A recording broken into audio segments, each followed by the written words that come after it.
of the UK Parliament and others to somewhat belatedly, we might say, recognise the State of Israel.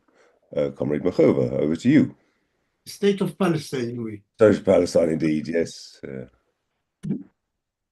Okay. Well, thank you for inviting me. I really don't have much to say about this, except by mostly repeating things I've said before. But there is something new, nevertheless. So thank you. The title of this talk was advertised as Never Never Land Recognized, Israel Enraged.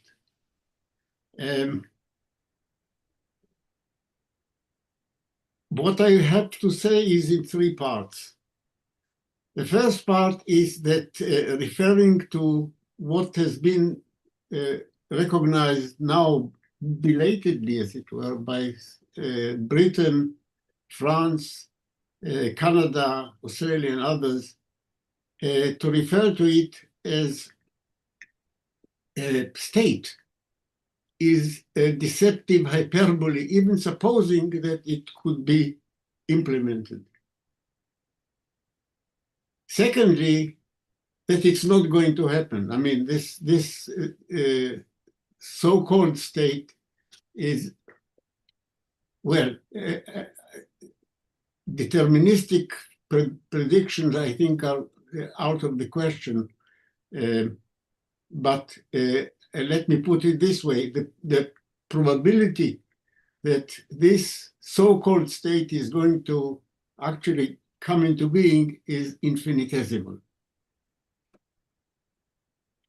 But thirdly, the second part of the title of this talk is Israel Enraged.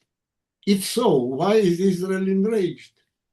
And I would like to explain why Israel enraged, and correspondingly, why there may be some unintended small positive consequences to this step.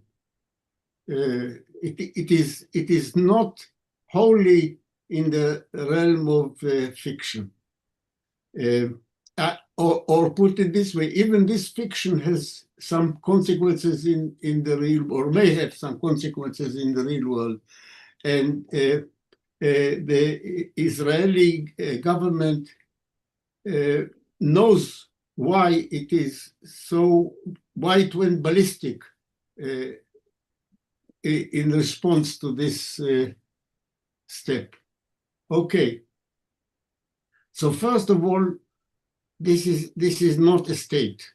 What is being recognized is not a state. Even if you take the maximal description of it, as recently actually described by Mahmoud Abbas in his Zoom talk to the United Nations. He was not allowed to Trumpland, but he addressed the United Nations General Assembly by Zoom, as I am addressing you now. And he outlined what this state, in his view, is going to be. So, first of all, it is going to be at best on less than 25% of so-called historic Palestine, that is Palestine under the British mandate from 1922-23 to 1948. It is going to be demilitarized. Next to the nestling within reach, in the bear hug of the regional nuclear superpower, it is going to be demilitarized. No army, no way to defend itself.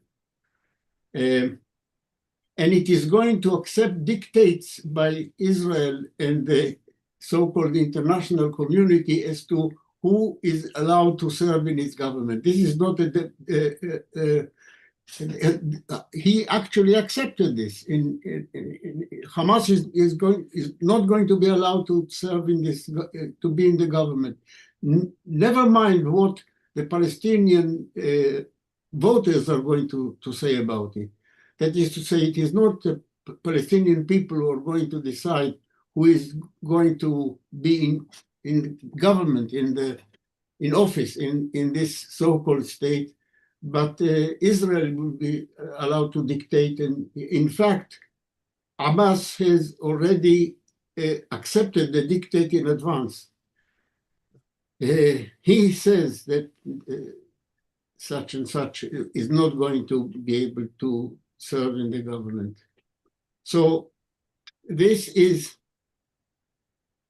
at best, I wouldn't call it Bantustan, what is envisioned, because Bantustan refers to a different relation of production. That is to say, Bantustan, the Bantustans governed by South Africa were reservoirs of labor. And this is not what it's going to be. It's more like Indian reservations. I think that the nearest parallel is Indian reservations at best. But this is the outline of what is supposedly being envisaged. But even that is, as I said, very unlikely to come into being. It has been deliberately and studiously made impossible by Israeli colonization.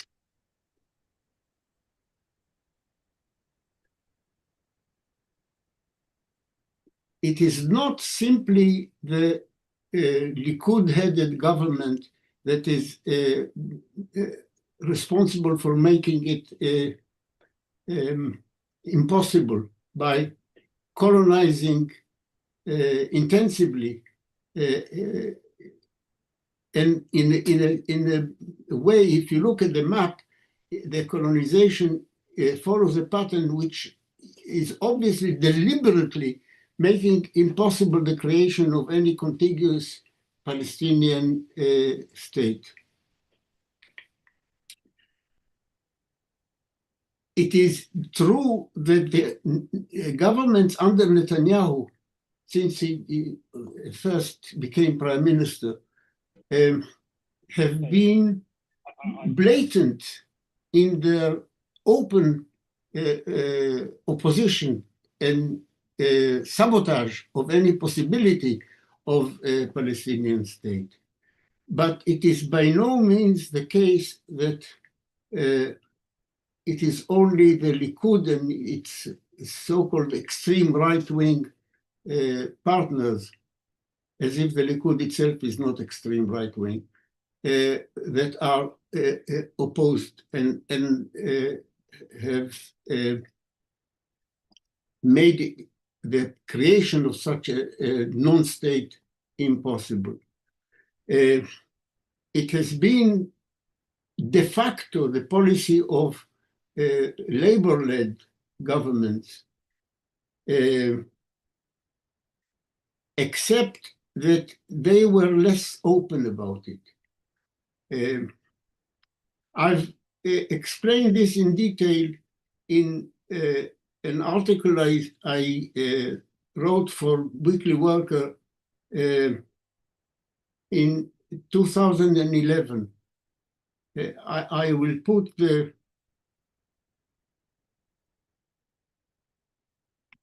reference in the chat line, right? Okay, here is the chat.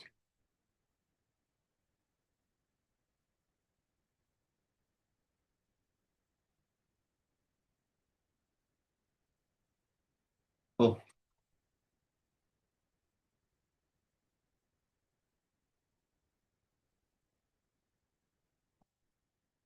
that Zionist Negotiating Strategy is the title of the article, and it was published on the 28th of September 2011. I will quote a few lines from that article. I mean, the bottom line is that the tactics of the labor-led governments was to negotiate, ostensibly negotiate about the creation of a Palestinian state, but not in good faith, and to use what in Israeli Hebrew is called sachebet, which means dragging the negotiation endlessly. That is to say, making excuse after excuse for dragging the negotiation so that nothing come out of it. I don't know the exact English equivalent of this. Maybe you can help me. In other words, they were negotiating about something that they wanted to prevent, but they didn't want to seem to oppose it. They wanted to seem, for diplomatic reasons, to accept the idea of a Palestinian state next to Israel, a Palestinian state in double and triple quotes.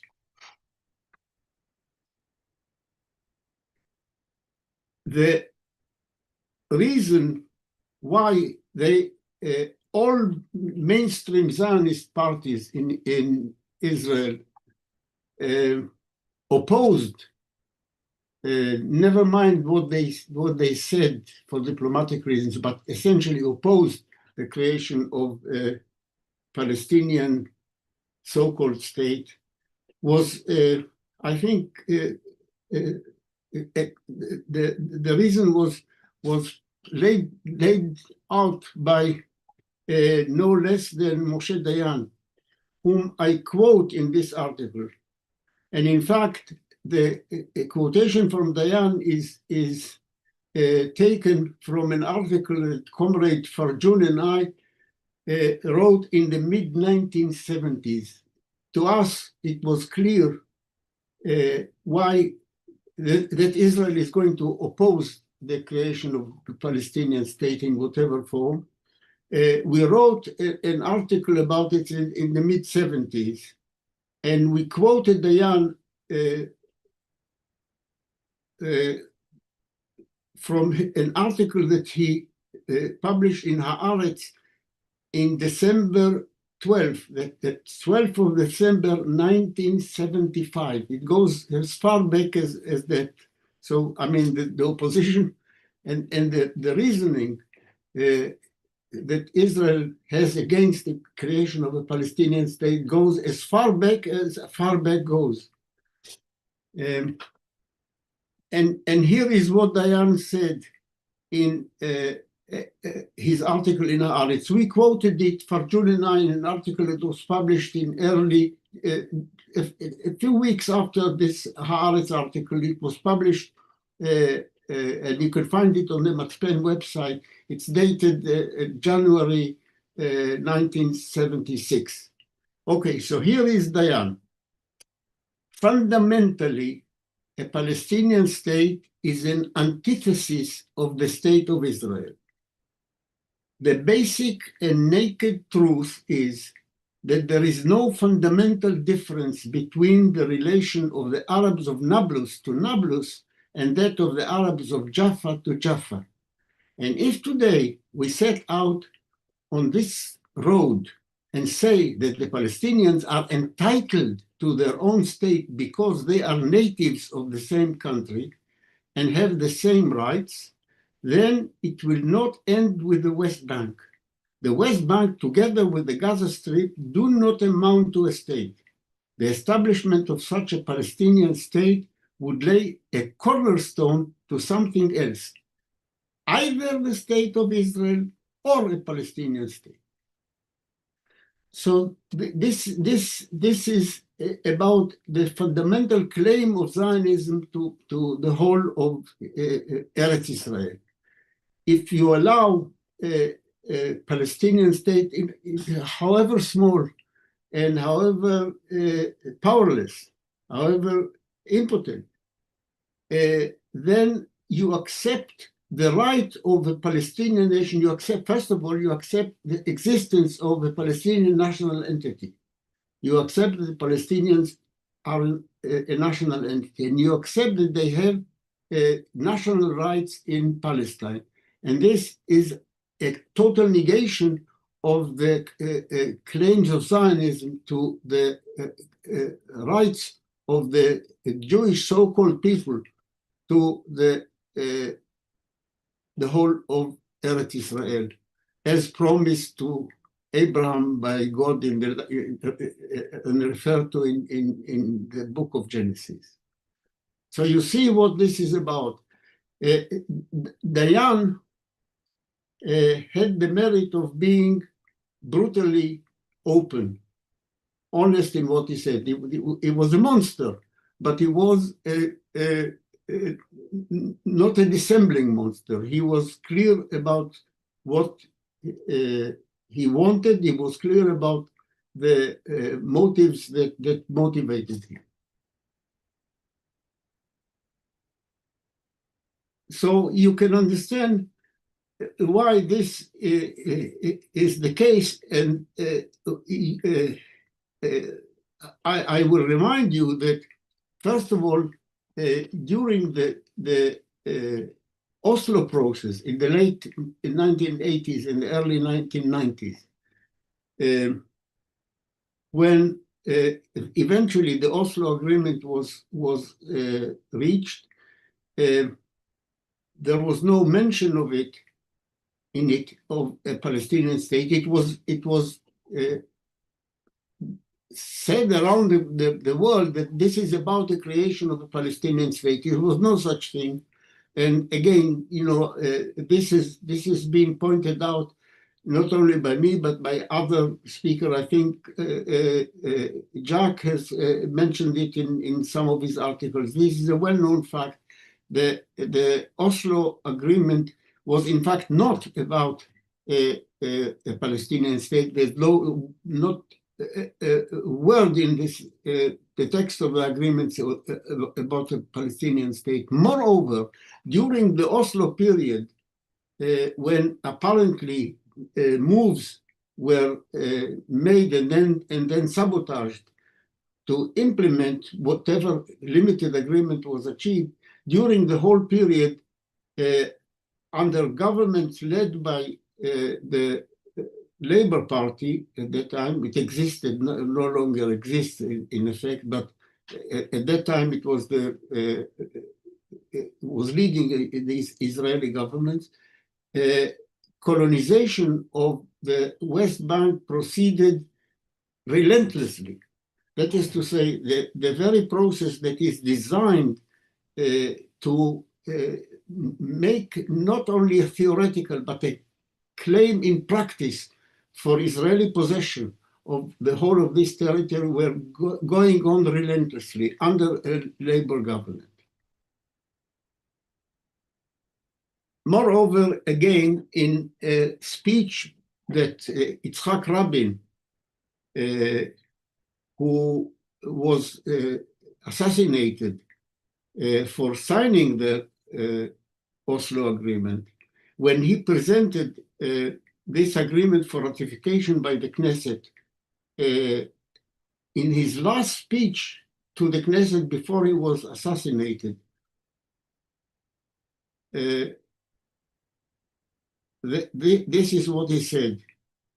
We view the permanent solution in the framework of the State of Israel, which will include most of the area of the land of Israel as it was under the rule of the British Mandate, and alongside it, a Palestinian entity which will be home to most of the Palestinian residents living in the Gaza Strip and West Bank. We would like this to be an entity which is less than a state. That is to say, we are not contemplating a state, we are contemplating some kind of municipal self-government for Palestinians, not in the whole of the territory then still inhabited by Palestinians, diminishing in its area, especially the rural parts of it, but basically municipal authorities in the urban concentrations of the Palestinians. That is what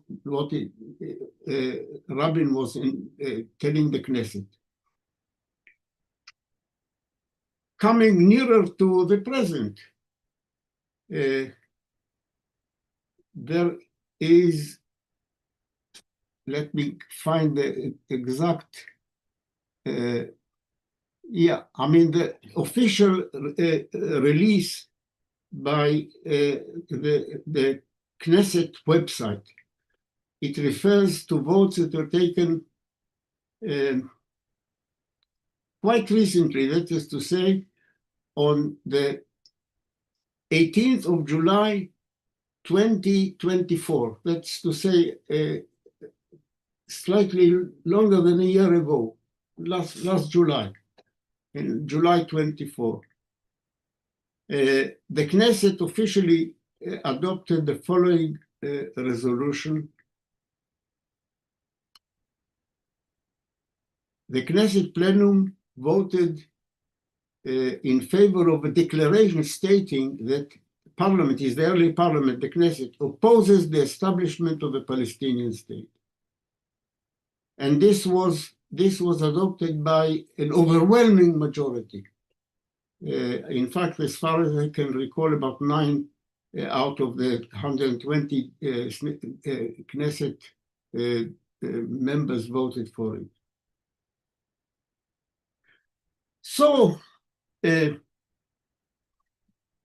this was the position. Israel is determined to oppose it, and the so-called international community, with a few exceptions, went along. I'm saying a few exceptions because the international community in this respect are the followers, the devout followers of the United States, the camp followers of the United States. A lot of states mainly in the global South took the step of recognizing a Palestinian state. So, but the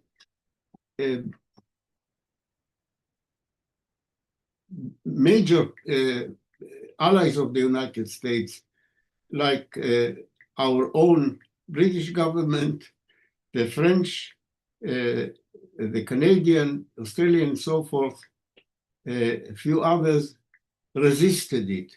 When asked by supporters of Palestinian rights to recognize a Palestinian state, the answer was, and this is very significant, I wonder if you remember what they said. They said, yeah, we'll do it, but not in a one-sided way. We will not recognize a Palestinian state in a one-sided way. What that meant is we will not recognize a Palestinian state unless Israel allows us. What does it mean not to recognize a Palestinian state one-sidedly? Normally, when state A recognizes state B, it is a one-sided step. It's not a multilateral transaction. State A recognizes the state B as a state. I decode the excuse of not wanting to recognize the Palestinian state one-sidedly as meaning we will not recognize it so long as Israel opposes it. That means never. That is a diplomatic lying language for saying we won't do it ever because Israel is not going to allow it. for the reasons that I've outlined before.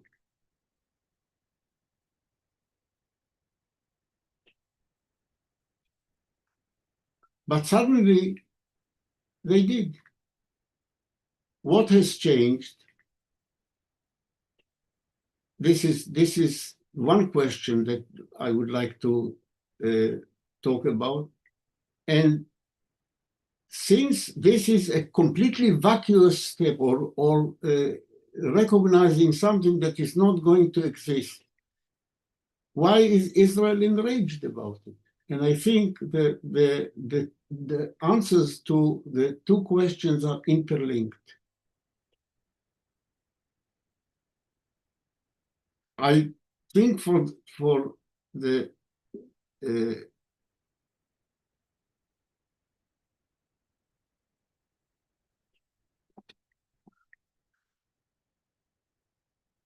it is let me say quite evident that what pushed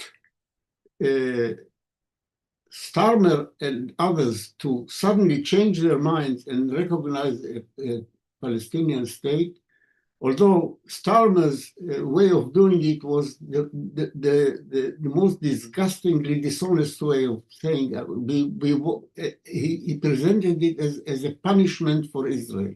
If Israel is not going to stop doing what it's doing in Gaza, then we will recognize the Palestinian. Okay. What accounts for the change? Well, I think it is evident that what accounts for the change is the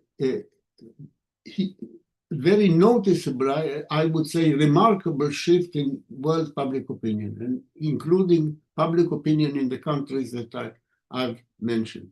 And that includes even the United States. The issue of Palestinian rights has become noticeably the issue of the main political issue, the focus of political issue of our time. As Vietnam was in its time, as South Africa was, and I would say even more than South Africa. Certainly comparable to the way Vietnam served as an issue. The tide of public opinion has made it almost impossible for Starmer and company to resist doing something. And the something they did was the most symbolic act, purely symbolic. That is to say, not taking any real steps against the genocide that is ongoing in Gaza and beginning to unfold also in the West Bank, but taking a purely notional step that is going to have almost no practical consequences. I think that is, they've been pushed by public opinion.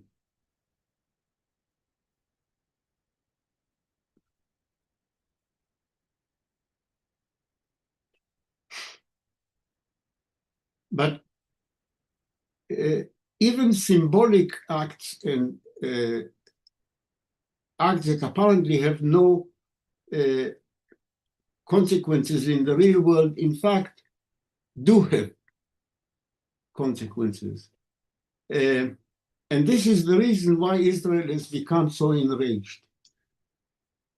Even at this very minimal step that, as I say, seems to have no practical consequences. There are no sanctions imposed, no steps to arrest the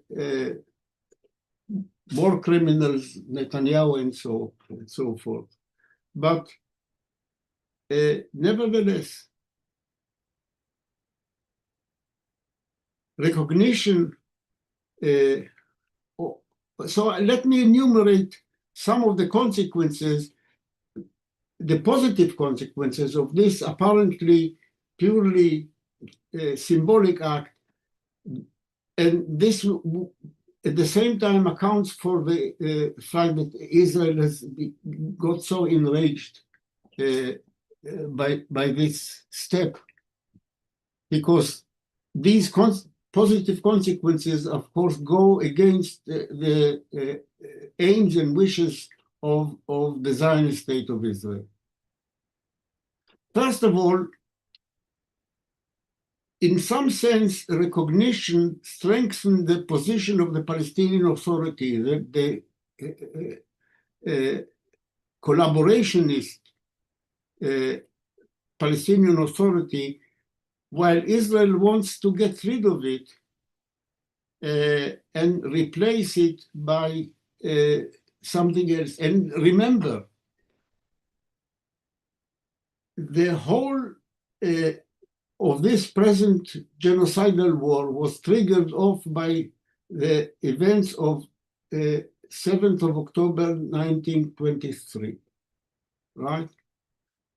These events were a consequence, or were made possible, by Israel fostering the Hamas authorities in Gaza. People tend to forget recent history, but the fact was that Israel played a game that was intended to weaken the Palestinian Authority based in Ramallah by fostering the Hamas Authority in Gaza, specifically by allowing the transmission of funds, substantial funds, to enable the Hamas Authority to operate, originating from Qatar, channeled through Israel. By the way, some of this money got stuck to the hands of some Israeli figures. I will not go into it. But some considerable sums of money were channeled from Qatar through Israel to the Gaza Authority. What was the rationale for this? At the time, and this has been written, you can find material about this, including in the Weekly Worker. The idea was to foster the Hamas authorities in Gaza, which was considered by Netanyahu mistakenly to be completely neutralized, and by doing this, weaken the Palestinian Authority based in Ramallah. The rationale behind this, and Netanyahu explained it quite openly, that the existence of the Palestinian Authority in Ramallah is a channel through which the Palestinian state, the bête noire of Israeli Zionist aspiration, the Palestinian state, could possibly be implemented. So the Palestinian Authority has to be neutralized, and the way to neutralize it is to foster the rival Hamas Authority in Gaza. Okay, this international recognition by Starner and others of a one-sided recognition of a Palestinian state is doing exactly what Netanyahu wanted to prevent. That is to say, raise the prospect, however distant and however faded, the prospect of a Palestinian state or so-called state, which is what he wants to prevent. By the way, reason why, and this I'm adding this in parentheses, referring to something that has been in the news quite recently. You may ask, why does Israel allow the Palestinian Authority to continue if it opposes its existence so much? After all, the Palestinian state, the Palestinian Authority is completely at the mercy of Israel. Why does it allow it? Well, the reason is quite simple. If not, the Palestinian state, in fact, relieves Israel from its obvious duty as an occupying state to look after the life, after the basic needs of the occupied people. This is a basic thing. Before the Oslo agreements, before the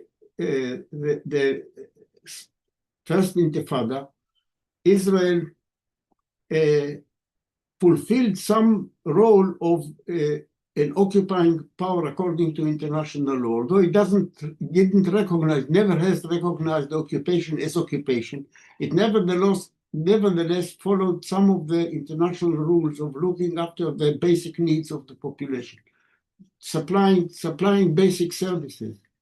This it found very inconvenient, and so the whole purpose of the Oslo Agreement was to relieve Israel of the duty as an occupying power to look after the needs of the basic needs of the occupied population, and to transfer it to this collaborationist authority, which will do it on behalf of Israel. I think now, what a couple of days ago, The Guardian published a wonderful plan for solving this problem on behalf of Israel in both Gaza and the West Bank. This is a plan that would see our old friend Tony Blair had a temporary administration in the Gaza Strip, and initially without direct involvement of the Palestinian Authority. I'm quoting from the Guardian article of Thursday, I think 25th of September. Would see Tony Blair had the temporary administration of the Gaza Strip. I think that includes also the West Bank by implication, without the direct involvement of the Palestinian Authority. This is going to be quote unquote temporary, namely for initially for 5 years. Well, imagine what happens after 5 years. This is now an Israeli Trump idea of getting rid of the Palestinian Authority by using the services of our friend Tony Blair. Okay, well, this is you know, in the air. But so long as this is only a scheme and not anywhere close to being implemented in reality, the recognition of, I'm returning now to, I'm closing the parentheses, the recognition of the Palestinian state, so-called, has, for the time being, strengthened the position of the Palestinian Authority. And this is very contrary to the policy of the Israeli government. There is also a point that was recently pointed out by Moin Rabbani. It was published recently in the Jacobin. I'll put the reference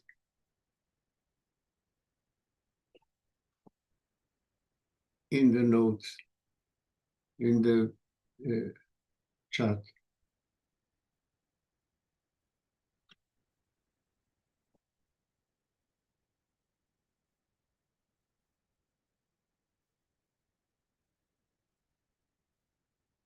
Okay. Now, what he says, and I think it has some merit, at the formal level, recognition of the Palestinian state means that Israel is no longer occupying Palestinian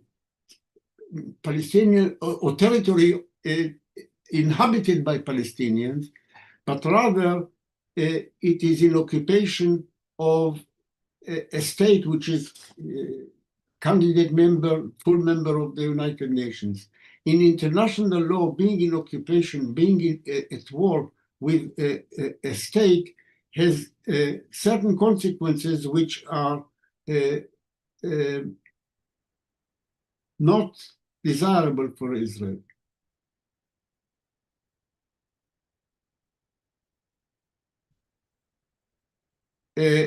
There is a similar